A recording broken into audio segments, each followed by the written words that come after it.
दोस्तों, आपको पता है मोदी कैबिनेट ने 8वें वेतन आयोग के गठन को लेकर मंजूरी दे दी है।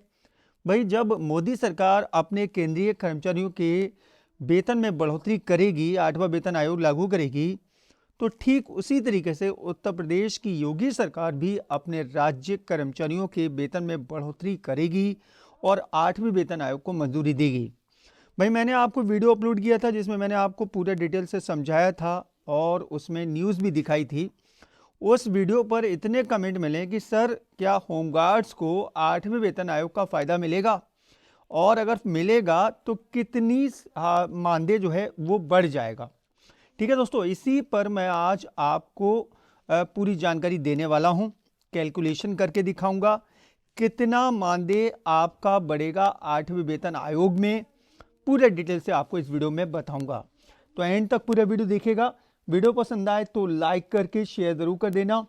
चैनल पर नए हैं तो चैनल को सब्सक्राइब करके बेल के आइकॉन को दबाकर ऑल पर सेट करना, ताकि इस तरह की हर लेटेस्ट अपडेट आपको हमेशा टाइम से मिलती रहे। और नीचे कमेंट बॉक्स में आकर अपने राज्य का नाम लिखकर आगे ज़रूर लिखिएगा होमगार्ड न्यूज़ टुडे, जिससे कि दोस्तों आगे इस तरह की अपडेट देने में मदद मिलेगी। देखिए दोस्तों, आगे जो मैं आपको समझाने जा रहा हूँ वो ऐसा नहीं है उत्तर प्रदेश के लिए है। जिस राज्य में होमगार्ड जवान को पुलिसकर्मी के न्यूनतम वेतन के बराबर मानदेय दिया जा रहा है, उन सभी पर इसका फायदा होने वाला है। 8वां वेतन आयोग अगर लागू होगा तो जाहिर सी बात है कि भाई होमगार्ड्स को भी उसका फायदा मिलेगा। ठीक है, जब राज्य कर्मचारियों को मिलेगा तो होमगार्ड्स को भी मिलेगा। ठीक, क्योंकि आप उत्तर प्रदेश के हैं तो आपको पुलिसकर्मी के न्यूनतम जो कर्मचारी है, जो फॉलोवर है, उसके बराबर यहाँ पर आपको मानदेय दिया जा रहा है 18,000 रुपये बेसिक। ठीक, तो जाहिर सी बात है जब 8वां वेतन आयोग लागू होगा तो जो उत्तर प्रदेश राज्य पुलिस कर्मचारी हैं उनका भी यहाँ पर वेतन बढ़ेगा, और जब उनका वेतन बढ़ेगा तो आपका भी मानदेय उसी के आधार पर बढ़ेगा। ठीक है, तो ये दिमाग में बैठा लीजिए कि 8वें वेतन आयोग का फायदा आपको भी उतना ही मिलेगा जितना राज्य कर्मचारियों को मिलेगा। ठीक, ये बात आपके क्लियर हो गई होगी। अब मेरे पास दूसरा सबसे ज़्यादा ज़रूरी सवाल ये आ रहा था कि सर, मानदेय हमारा बढ़ेगा कितना। ठीक है, इसको समझने के लिए पहले मैं आपको आपकी इस वक्त की सैलरी समझा देता हूँ। ठीक है, उसके बाद मैं आपको 7th पे कमीशन जो है उसके आधार पर जो यहाँ पर लागू किया गया था वो समझाऊंगा। उसके बाद मैं आपको 8th पे कमीशन, ठीक है, तो 3 स्टेप में मैं आपको समझाने वाला हूँ। देखिए, एक बार में अगर कैलकुलेशन समझ में ना आए तो वीडियो को 2-3 बार देखिएगा, आपके समझ में बहुत अच्छे से आ जाएगा। सबसे पहले हम लोग बात करते हैं इस वक्त की। ठीक है, अभी दोस्तों आपको जो डीए मिल रहा है वो हमारा मिल रहा है यहाँ पर 53% डीए मिल रहा है आपको। ठीक है, 53% आपका डीए मिल रहा है। ठीक, और यहाँ पर जो बेसिक सैलरी है वो आपकी जो दोस्तों यहाँ पर मिल रही है आपकी 18,000। ठीक है, बेसिक जो है आपका इस वक्त है कितना, 18,000। ठीक, और 18,000 का जब आप 53% निकालेंगे तो आपका दोस्तों बैठेगा 9,540 रुपये। ठीक, कुल मिलाकर इस वक्त जो आपको सैलरी मिल रही है, जो आपको मानदेय मिल रहा है, सैलरी का मतलब मानदेय समझिएगा। ठीक है, 27,540। ठीक, ये तो दोस्तों इस वक्त की बात है, अभी जो मिल रहा है। अब आपको बताए 7वां वेतन आयोग जो है, 7th पे कमीशन जो है, वो उसकी जो टाइम है वो 31 दिसंबर 2025 तक वैलिड है। ठीक, आपको जो 8वां वेतन आयोग लागू होगा वो दोस्तों लागू होगा 1 जनवरी 2026 से। ठीक है, तो यहाँ पर 31 दिसंबर तक आपका 2 बार डीए बढ़ेगा। पहला डीए बढ़ेगा दोस्तों जनवरी में, जनवरी 2025। ठीक, इसका डीए बढ़ेगा, और दूसरा बढ़ेगा दोस्तों जुलाई 2025। ये दिमाग में बैठा लीजिए। अभी आपका 8th पे कमीशन जब तक लागू नहीं होता आपका 2 बार डीए बढ़ेगा। मैं बहुत कम मान के चल रहा हूँ, 3% जनवरी में मान लेता हूँ और 3% मैं आपको मान लेता हूँ जुलाई में। ठीक है, तो ये इस साल आपका 6% जो है डीए बढ़ना है, ये मैं मिनिमम मान के चल रहा हूँ। ठीक, अभी जो आपको डीए मिल रहा है वो मिल रहा है दोस्तों 53%। ठीक है, इसमें 6% जोड़ दीजिए, और यानी कि दिसंबर तक आपको 59% लगभग डीए मिलने लगेगा। यानी कि दिसंबर में आपकी जो सैलरी है वो मानदेय जो है वो आपका कितना हो जाएगा। देखिए बेसिक तो आपको पता है, बेसिक पे जो है वो आपकी है दोस्तों यहाँ पर 18,000 और 59% डी होने के बाद आपका जो बेसिक का जो आधार पर है वो दोस्तों यहाँ पर 59% होने के बाद 10,620 रुपये जो है आपका डी हो जाएगा। यानी कि दिसंबर के लास्ट में आपकी जो सैलरी है वो हो जाएगी दोस्तों 28,620 रुपये। ठीक, ये मैंने आपको अभी का समझा दिया, अभी जो चल रहा है। ठीक है, तो ध्यान रखिएगा दिसंबर में आते आते आपकी जो सैलरी है दिसंबर 2025 में 28,620 रुपये आपका कुल मानदेय हो जाएगा। ठीक, ये हो गया आपका यहाँ पर पूरा कैलकुलेशन। अब दोस्तों हम लोग बात करते हैं सीधे जो 2016 में आपका लगा था यहाँ पर 7th पे कमीशन। ठीक है, उस वक्त क्या हुआ था वो समझना बहुत ज़रूरी है, तभी आप 8th पे कमीशन को समझ पाएंगे। देखिए 2016 में जो आपकी बेसिक सैलरी थी हमारे कर्मचारियों की, मिनिमम सैलरी जो थी लेवल 1 में वो दोस्तों 7,000 रुपये थी। अब जो 18,000 रुपये है वो 7,000 रुपये पहले थी। ठीक, 2016 में जो फिटमेंट फैक्टर जो है वो डिसाइड किया गया था 2.7, जब 7वां वेतन आयोग 2.57। ठीक है, जब 7वां वेतन आयोग लागू किया गया तो यहाँ पर फिटमेंट फैक्टर जो है वो 2.57 जो है वो कमेटी ने यहाँ पर डिसाइड किया कि भैया हम 2.57 रखेंगे फिटमेंट फैक्टर। आपका जो पे कमीशन होता है वो फिटमेंट फैक्टर के आधार पर आपकी सैलरी को बढ़ाता है। ठीक, 2.57 को जब आप 7,000 बेसिक से गुणा करेंगे, ठीक है, यहाँ पर आपको गुणा करना है। 2.57 फिटमेंट फैक्टर आपका माना गया, लागू किया गया, तो जब आप गुणा करेंगे तो ये आपका बैठेगा 17,990 रुपये। ठीक है, 17,990 रुपये, यानी कि 18,000 रुपये जो है आपकी मिनिमम सैलरी जो है 7th पे कमीशन में 2016 में कर दी गई थी। इस आधार पर आपकी 18,000 रुपये सैलरी जो है हुई थी, जो आपका लेवल 1 है उनकी। ठीक है, तो इसीलिए आपको 18,000 रुपये जो है 7th पे कमीशन के आधार पर बेसिक सैलरी जो है वो मिलती है। ठीक, ये आपके समझ में अच्छे से आ गया होगा, उम्मीद करता हूँ। नहीं समझ में आया एक बार और रिपीट करके देखिए। अब दोस्तों बात आती है हमारी 8th पे कमीशन की। ठीक है, 8th पे कमीशन कब से लागू होगा? 2026 से। ठीक, 2026 1 जनवरी।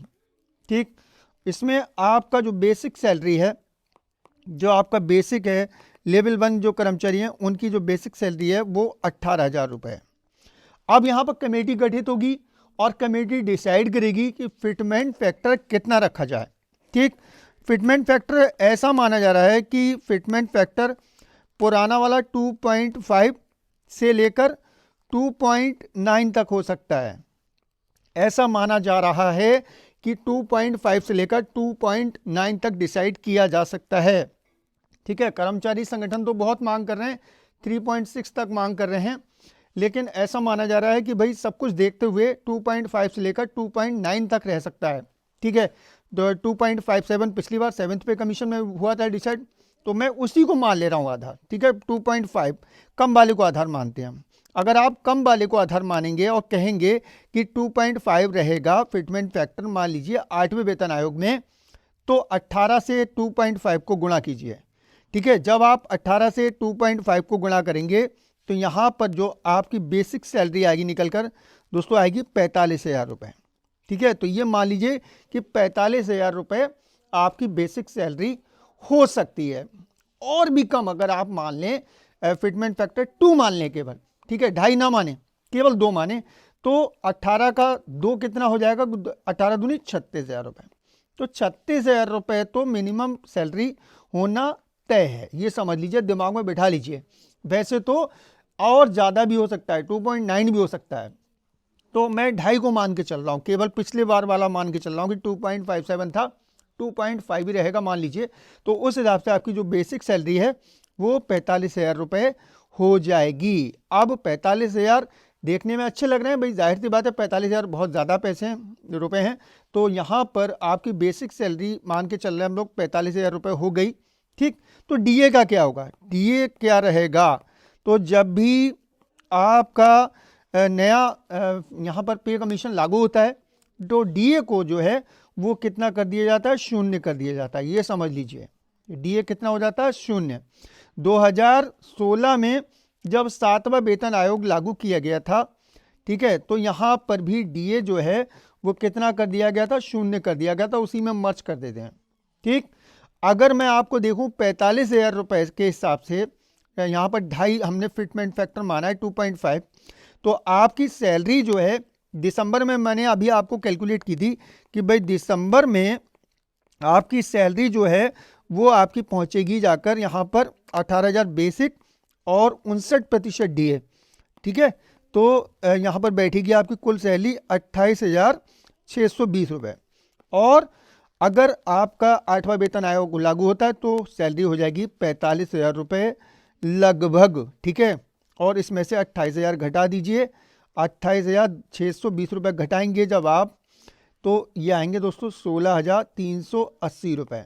ठीक है, यानी कि 16,380 रुपये आपका मानदेय जो है बढ़ना है। ठीक है, अगर आप कितना भी कम मानेंगे फिटमेंट फैक्टर, मैं 2 भी मान लूँ, ठीक है, तो 18,000 जो आपका बेसिक है उसका फिटमेंट फैक्टर मान लीजिए 2 लगाया गया, तो आपका 36,000 रुपये बेसिक सैलरी हो जाएगी।